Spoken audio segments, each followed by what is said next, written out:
Bismillahirrahmanirrahim. Assalamualaikum warahmatullahi wabarakatuh. Baiklah, saya dari kelompok 3 yaitu pemateri kedua akan menjelaskan instrumen penelitian, khususnya adalah instrumen tes. Di sini saya akan membahas 3 submateri. Yang pertama ada pengertian tes, kemudian fungsi tes, dan juga jenis-jenis tes. Langsung saja materi pertama yaitu pengertian tes, di mana tes menurut Arikonto adalah serentetan pertanyaan atau latihan serta alat lain yang digunakan untuk mengukur keterampilan inteligensi, kemampuan atau bakat yang dimiliki oleh individu atau kelompok. Nah, tes ini juga dapat diartikan bentuk tugas atau suruhan yang harus dilaksanakan dan dapat pula berupa pertanyaan-pertanyaan atau soal yang harus dijawab.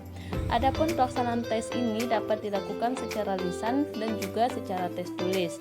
Kemudian materi yang kedua adalah fungsi tes, di mana fungsi tes ini dibedakan menjadi 2. Yang pertama ada sebagai alat pengukur terhadap peserta didik, kemudian sebagai alat pengukur keberhasilan program pembelajaran.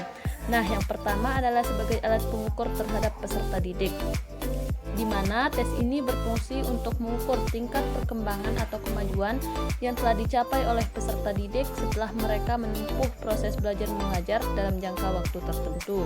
Kemudian fungsi yang kedua yaitu sebagai alat mengukur keberhasilan program pembelajaran, yaitu karena melalui tes tersebut akan dapat diketahui sudah seberapa jauh program pengajaran yang telah ditentukan dan juga telah dapat dicapai. Nah, kemudian materi yang terakhir yaitu jenis-jenis tes.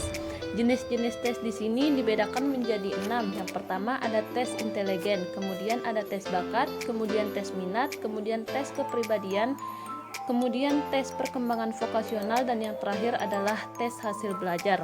Yang pertama yaitu tes inteligen, di mana tes inteligen yaitu mengukur taraf kemampuan berpikir, terutama berkaitan dengan potensi untuk mencapai taraf prestasi tertentu dalam belajar di sekolah.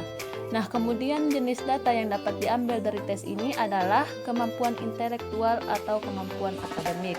Kemudian tes yang kedua adalah tes bakat.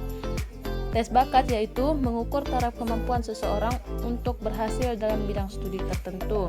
Kemudian tes yang ketiga adalah tes minat, di mana tes minat ini yaitu mengukur bermacam-macam kegiatan apa yang paling disukai oleh seseorang atau peserta didik, di mana tes ini bertujuan untuk membantu peserta didik mudah dalam memilih macam kegiatan yang kiranya paling sesuai bagi dirinya. Nah, kemudian tes yang keempat adalah tes kepribadian. Tes kepribadian yaitu mengukur ciri-ciri kepribadian yang bukan bersifat kognitif, tetapi misalnya seperti sifat karakter, sifat temperamen, corak kehidupan emosional, kesehatan mental, relasi-relasi sosial dengan orang lain, serta bidang-bidang kehidupan yang menimbulkan kesukaran dalam penyesuaian diri. Kemudian jenis-jenis tes yang kelima adalah tes perkembangan vokasional. Tes perkembangan vokasional ini adalah di mana tes ini lebih sering belajar praktik daripada teori, sehingga apa yang dipelajari tersebut bisa dengan mudah diterapkan. Nah, kemudian jenis tes yang terakhir adalah tes hasil belajar. Tes hasil belajar yaitu mengukur apa yang telah dipelajari pada berbagai bidang studi, dan jenis data yang dapat diambil menggunakan tes hasil belajar ini adalah taraf prestasi dalam belajar. Mungkin itu saja penjelasan materi dari saya sebagai pemateri kedua. Saya akhiri dengan ucapan wassalamualaikum warahmatullahi wabarakatuh.